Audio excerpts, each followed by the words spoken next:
ଏସନେ ଶୁଣି ଆନନ୍ଦ ପାର୍ବତୀ ହୋଇଲେ, ଅତ୍ୟନ୍ତ ଭକ୍ତି ଭାବରେ ଶିବ ପୂଜା କଲେ। ଲକ୍ଷ୍ମୀ ମହିମାକୁ ହେ ପ୍ରଭୁ ଦୟା ବହି, ଶୁଣିଲେ ଶ୍ରୀମୁଖ ମୁହିଁ କୃତାର୍ଥ ହେବଇଁ। ଈଶ୍ୱର କହିଲେ ପ୍ରିୟେ ସାବଧାନେ ଶୁଣ, ଅସୀମ ଅଟଇ ମହାଲକ୍ଷ୍ମୀଙ୍କର ଗୁଣ। ଯେତେ କହୁଥିଲେ ଲକ୍ଷ୍ମୀ କଥା ନ ସରିବ, ନ ତେଜନ୍ତି ଲକ୍ଷ୍ମୀ ଯେଉଁ ପବିତ୍ରରେ ଥିବ। ନାରଦ ଓ ପରାଶର ଏକ ଦିନ ଗଲେ, ବୁଲୁ ବୁଲୁ ଏକ ସ୍ଥାନେ ପ୍ରବେଶ ହୋଇଲେ। ସେହି ଦିନ ମାର୍ଗଶିର ମାସ ଗୁରୁବାର, ପର୍ବ ଏକ ପଡ଼ିଥିଲା ପୁର ନାରୀଙ୍କର। ଗୋମୟ ଘେନିନ ଘର ଲିପା ପୋଛା କଲେ, ଲକ୍ଷ୍ମୀ ପାଦ ପଦ୍ମ ଚିତା ଭୂମିରେ ଲେଖିଲେ। ନାରୀମାନେ ସ୍ନାନ ସାରି ପିନ୍ଧିଛିନ ବାସ, ଲକ୍ଷ୍ମୀଙ୍କ ପୂଜାରେ ମନ କଲେ କନିବେଶ।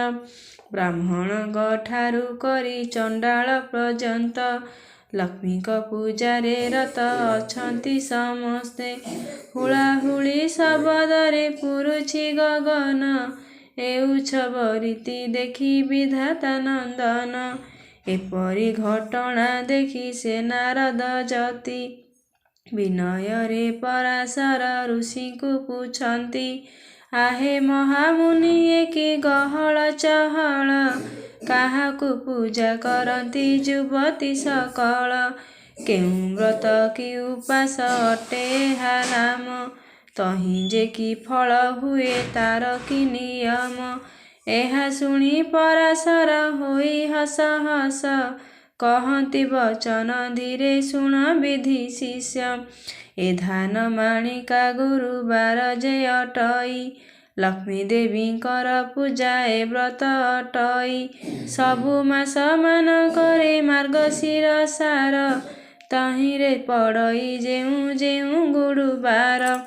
ସେହି ବାର ମାନ ଲକ୍ଷ୍ମୀଙ୍କର ପ୍ରିୟ ଜାଣ, ସବୁଠାରୁ ଆଜେ